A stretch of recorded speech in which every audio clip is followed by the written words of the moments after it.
been directing in small ways on sets whenever my effects played, because in my later contracts, I got to direct the scenes that my effects are in, because the directors, some directors, didn't realize these are magic tricks. You need to shoot it a certain way, certain angle, shoot something before, like establish the weapon as being lethal, the real weapon before the rubber weapon. So these are magic tricks. So I had been directing in small ways, and I think George Romero saw that, that I was contributing more than just an effects guy. I was actually contributing as a director, as far as my effects were concerned.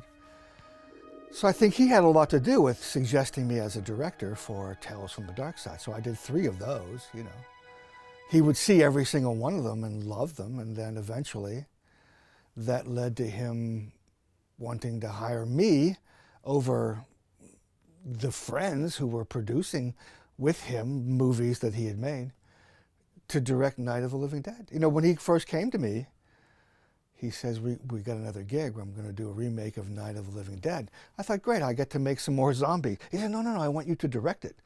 Woo, okay, So it became a whole new procedure, a whole new way to think about stuff.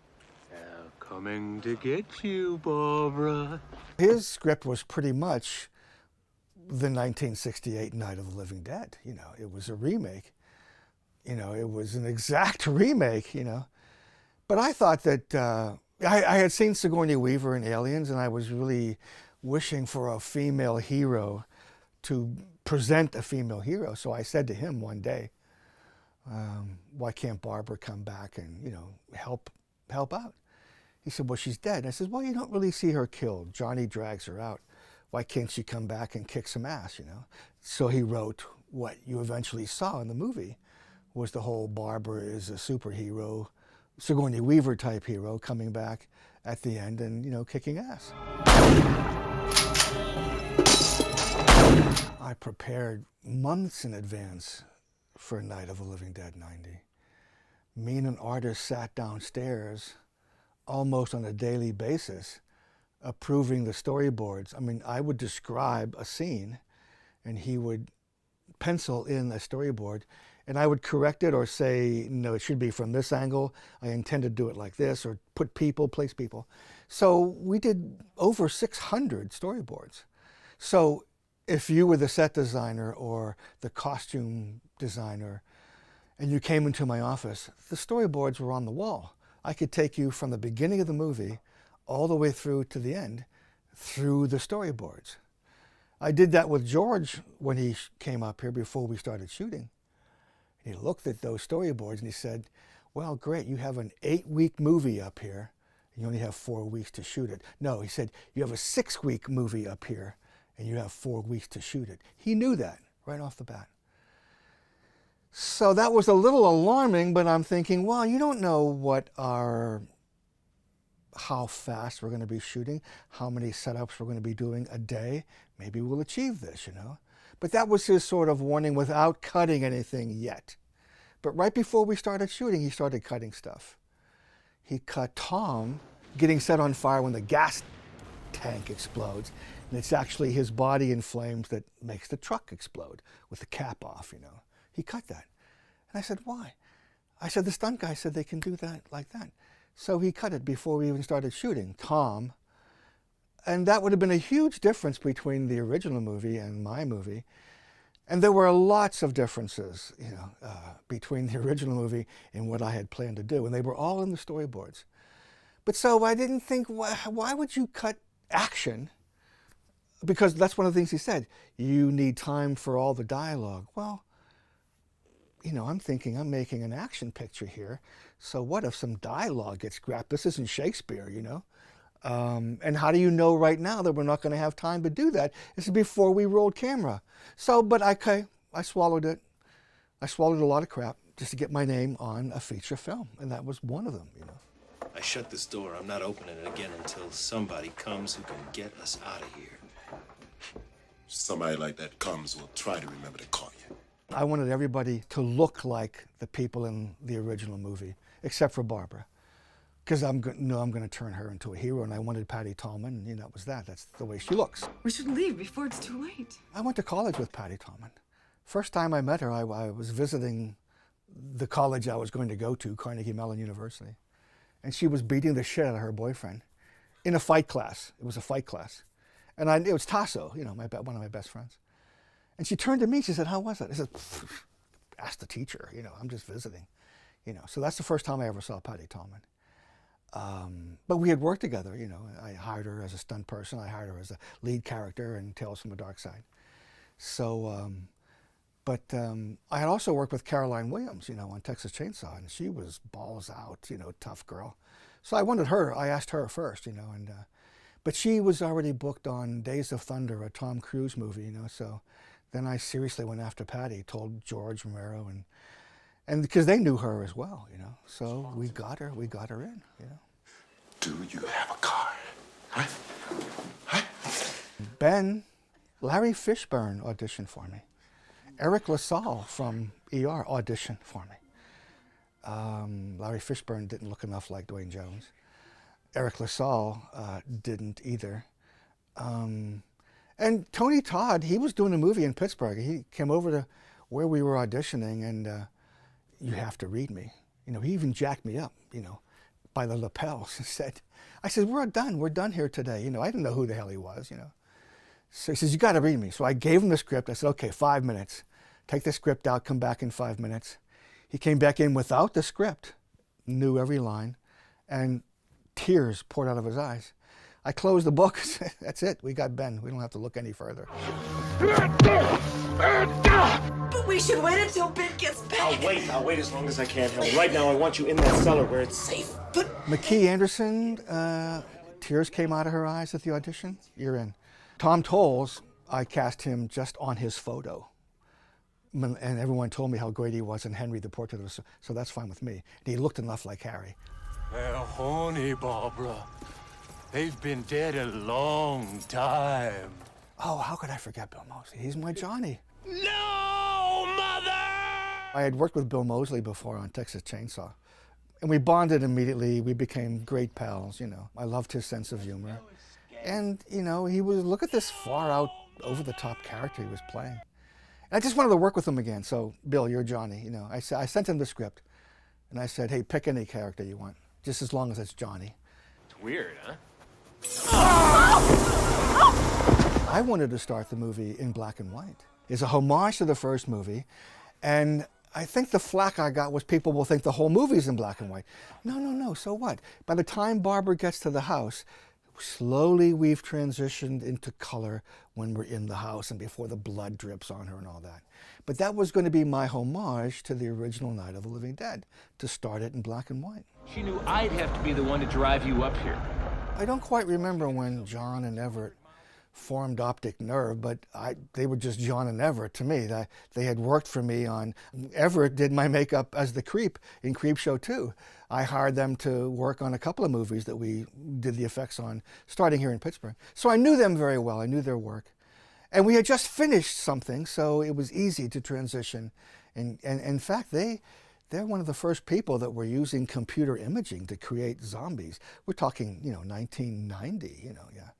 So, and then other local people, Jerry Gergley, friends of Everett and John, people that used to hang out in the studio. Yeah, you want to come work on, I'm doing Night of the Living Dead. I'm remaking Night of the Living Dead. You want to work on that? Hell yeah. So it was easy to find effects people.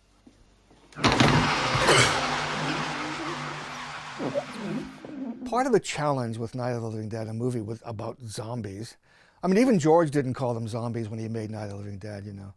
They were ghouls, you know, flesh eaters. I think the original title was Night of the Flesh Eaters.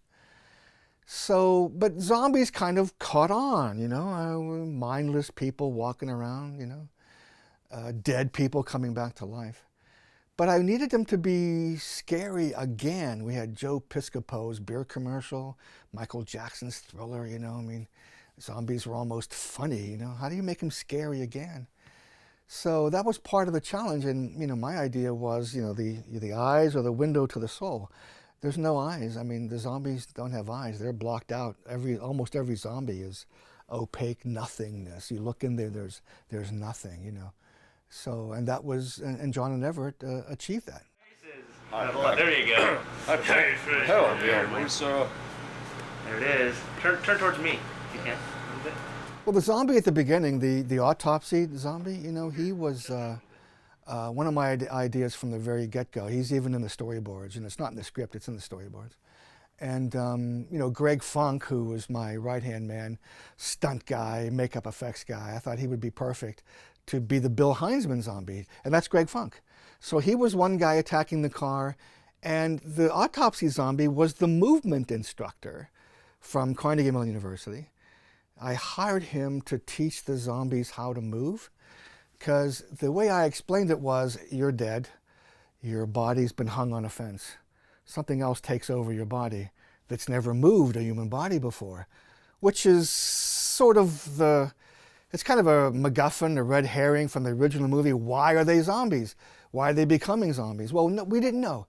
So whatever it is, they haven't moved a human body before. So he came in and did a class to show them how to, like if you've never moved a body, how to move it. And it was just too hilarious. It was just, people were doing outrageous shit. So we said, just move slowly, okay? And that was the lesson.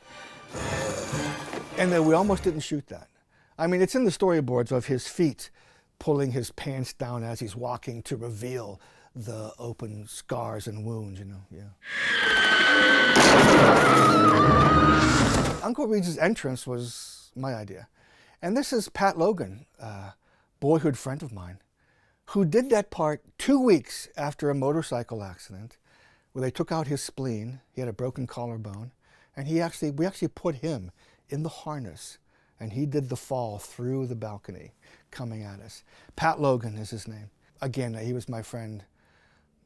If he was here today, we would have known each other 55 years, okay? I'm 69.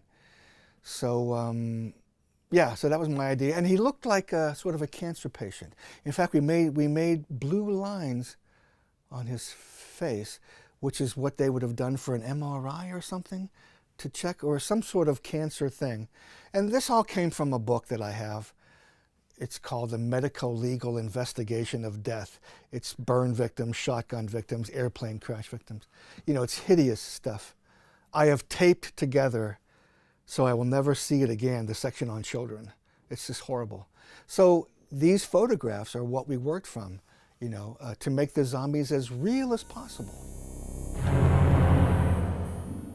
If you notice at the beginning of the movie, when they're in the cemetery, there's a photograph of the mother on the tombstone with a funny hat. I wanted you to remember that woman. That's why there's a funny hat with a feather on her. Because when Barbara is in the kitchen and the zombie appears in the window, it was a female zombie, not that skinny black guy that you saw. It's a female zombie who's in a kind of a waitress outfit, and Barbara doesn't want to shoot her because in Barbara's mind, that woman turned into her mother. The actress who played the mother was there, and we shot her at the window saying stuff like, "Where's Johnny, Barbara?" You know, the mother saying that, because in Barbara's mind, the zombie turned into her mother. So the actual actress was there and said those lines. And then, of course, the waitress came back in. And they're yelling, "Shoot it, shoot it," because they're just seeing the waitress. They're not seeing the mother in Barbara's eyes. So we had a waitress there. Barbara shoots the waitress. I have an angle from outside the house. After the waitress is shot in the head, I wanted her to fall backwards and land with her head upside down in the camera. And she did it perfectly. But she never got up. Because when they put the squib on her head, the squib, they didn't glue it in. The squib must have moved away from the metal plate that would protect her head. So it went off and knocked her out cold. She fell backwards, knocked out, head perfect upside down in the camera. Gorgeous, cut, lovely, fine. Whatever her name was. Beautiful. We don't need to do that again.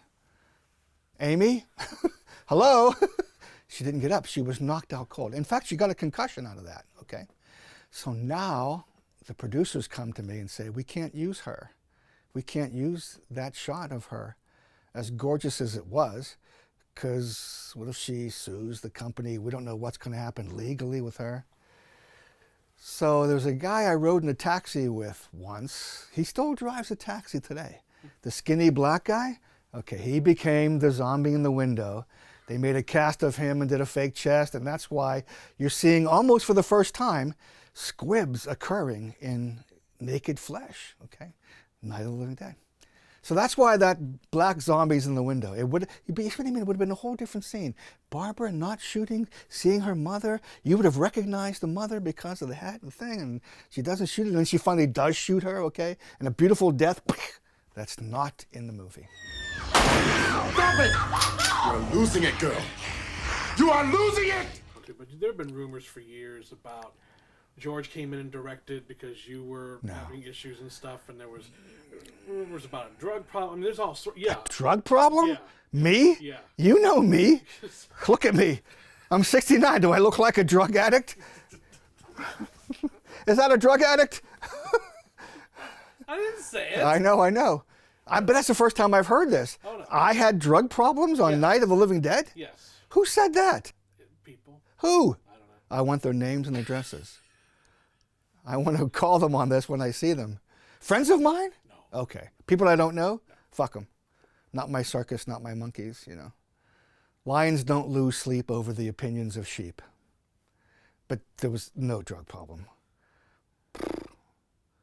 Part of the problem for me in Night of the Living Dead, you know, you approached me a long time ago with a script or a poster or something from Night of the Living Dead at a convention, and I signed it, and I looked at you and said, oh, great, thanks. One of the most horrible experiences of my life, and I gave it back to you. The point is, it was the most horrible experience for me because 2 weeks into it, I was in the middle of a divorce, you know. When you're directing a movie, as you know, you need all your concentration. All you think about all day long is what you're going to be shooting, or the next day if it's at night, or when you're there, how you're going to, where's the camera going to go? You can't, all I could think about was, I'm losing my daughter. Financially, I'm going to be a wreck if I'm going to be divorced, you know, and what's it going to do? You know, I had all these things going on. So that took a toll on me, and that's what made it a horrible experience, that I was in the middle of a divorce. I mostly was afraid of losing my daughter, okay? My daughter is and always will be a big deal to me. I got full custody of her, by the way, after the divorce. And that changed my life, changed hers. Everything came together. But at that time, it wreaked havoc on my mind. Plus, they kept cutting stuff. Left and right, they kept smacking my hand. You don't have enough time to do this. You don't have enough time. And all these things that I didn't have time to do were things that would have made that movie more special than the original movie. You know, more different watching experience. I mean, you can watch that movie today and you're watching the original, except it's a glorified version of the original, except for the minor changes. Like, I was able to manipulate you when you're watching Night of the Living Dead because everybody knows the guy who appears at the cemetery when they get there is a zombie, right? Not in my movie. I wanted you to think he was a zombie. That's why I hired a friend of mine who's emaciated and looks like he's, you know, ready to go into the grave as the first guy you see in the cemetery. But he's just a mourner. So he walks away and you're like, well, where the fuck's that first zombie? And wham, here he comes. So I manipulated you to scare you. And I did that, tried to do that, you know, throughout the whole film. But most of what I wanted to do that would make that happen, they told me I had no time for. I'm sorry. Very sorry. George couldn't be, if George was there, it would have been a blast, you know, because George and I get along. He was there for the first day of shooting, but he had a deadline. He had to write the dark half and start shooting that immediately after my Night of the Living Dead. You know, in fact, Everett and John went from my movie to George's movie as the head effects guys. Okay, so yeah, he was busy in Florida writing the dark half. And that's part of what made it a bad experience. I had to answer to powers that be. I don't think they were up to it, you know. I don't think they understood how great the movie could be, because they were cutting things left and right, you know. Cutting key things like, to me, the best scares come from suspense. I mean, anybody can jump up and go, boo, and that scare lasts 2 seconds, you know. But suspense, you can draw that scare out. I had a scene where the zombies are coming into the house toward the end, and Ben has the revolver, and we see close up. There's one round in the chamber, only one. Ben was able to load one round, and it spun, almost like Russian roulette, okay? Now, a zombie attacks him, and he sticks the gun in the zombie's mouth, right? Barbara, meantime, is being attacked in the kitchen by a zombie.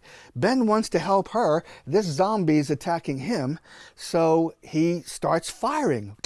And we see the bullet go closer. You know, this is suspense. This is help Barbara. Fuck, you can't help her. So the bullet is getting closer to the hammer. When it finally goes off, there was going to be a James Cameron white frame, and I had the effects guys build flesh frames, 3 flesh frames that you could see through. And then the last frame would open like an iris. And what you would be seeing is you would be the bullet traveling through this zombie's head. And the last thing you see is Barbara getting splashed with blood. You don't have time to do that. Fuck. Couldn't get to do that. That would have been a Dario Argento opera visual candy, don't you think? You become the bullet going through the zombie's head and taking out the zombie next to Barbara, splashing blood on Barbara. Anyway, so I wasn't allowed to do that. The next thing I wasn't allowed to do, of course, was Tom catching fire, you know, at the gun thing. But the very last thing was at the end when Barbara goes back to the house. You know, she looks up in the attic window and sees movement. She thinks that's Ben. So she doesn't go into the kitchen like in the movie. She goes right up to the attic. Now, in the attic, there's just junk, you know, furniture, an upright mirror, you know, one of those portable mirrors, you know, up there. And so Harry peeps out from behind the mirror. Now, you got a mirror. You're seeing Barbara's reflection. It's a 2-shot. Here's Harry peeking around the mirror, Barbara in the mirror. He says, you came back. She raises the gun. He ducks behind the mirror. You're seeing all this happen because you're seeing Barbara. She fires the gun. The mirror, of course, goes... The next thing we see is Harry's point of view falling to the floor and looking up. And when he looks up, he sees Barbara's reflection in the mirror all fucked up. Because this is the transition point. This is where she becomes, because she murders Harry. He's not a zombie. This is the transition point for Barbara becoming, they are us, we are them. And then she yells, there's another one up here for the fire. So they drag Ben or Harry from the attic as they're dragging Ben from the kitchen, and they put them both on the fire together, face to face. The end credits were Harry and Ben burning to nothingness on that fire. I mean, the storyboards were Harry and Ben burning, Harry and Ben crisp, skeletons burning. The end credits. Tell me that wouldn't have blown your mind in a remake of Night of the Living Dead. Oh, can't do it. Not enough time. I pretty much thought we did have time to do that, you know. But that whole mirror thing, that was my Lolita ending. You know, it's James Mason firing through the painting, killing Peter Sellers. And all you see is the hole appear in the portrait of the woman in the painting, and you hear Peter Sellers fall behind it. That stuck with me, that scene. I mean, you didn't see anything, but it was Kubrick's brilliant. So that's what I wanted that end scene in Night of the Living to be. That was my Lolita ending. There's another one for the fire.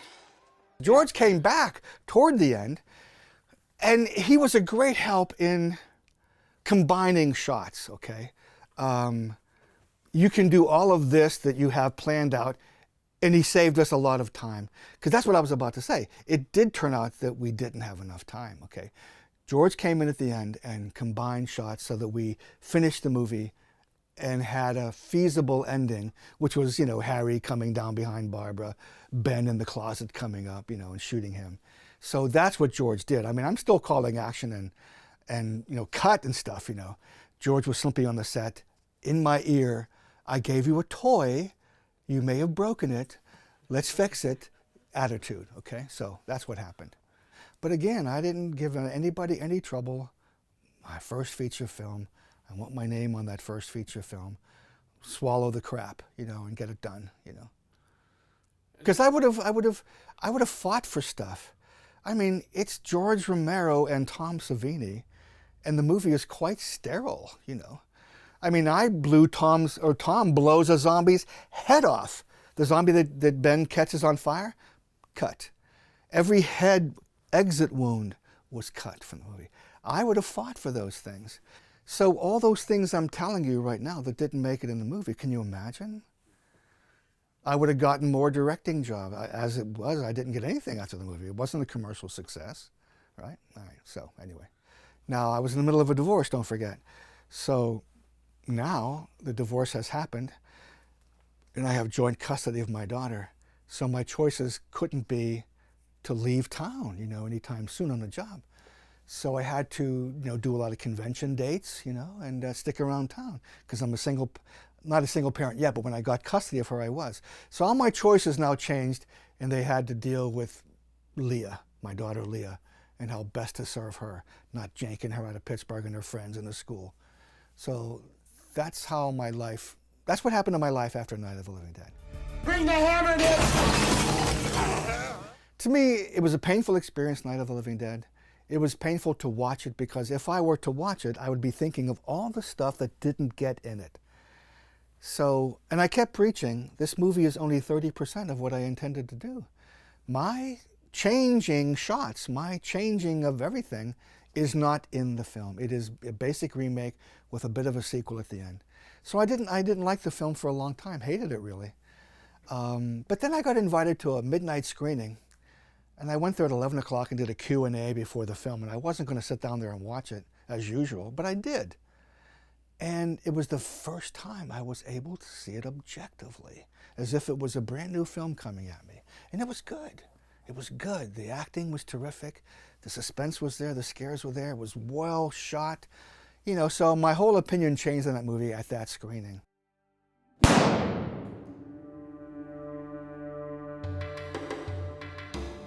So the frustration is that my imagination was stifled back then. And from you and anybody who listens to this can understand how much of a different film it would have been, you know, Night of the Living Dead, if my imagination was allowed to flourish into the physical material film that went on the screen. You know.